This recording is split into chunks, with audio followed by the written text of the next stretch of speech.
এবারে ধানে কেরম লাভ হয়েছে আমি গো? এবছর ভাই ধান কাটি নাই, ধান কাটলে বুঝবো এবছর লাভ হয়েছে কেমন।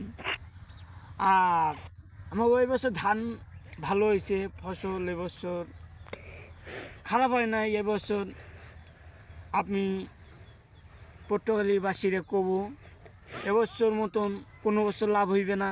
এবছর ধানে ভালো দাম হয়, কৃষক মানুষের ভালো লাভ হইবে।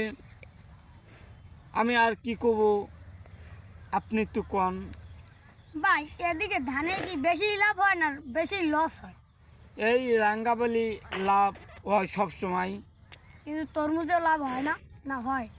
তরমুজে 2 কোটি 3 কোটি করে টাকা পায় মানুষ। তাই সেটা কিভাবে বলতে হয় প্রথমে? তোমার তরমুজে 2 লাখ টাকা খরচ করা লাগে, 3 লাখ টাকা খরচ, কোনো হিসাব নাই, এতে পায়। আর আমি আর কথা বাড়াবো কি, রাঙ্গাবালি পটুয়াখালী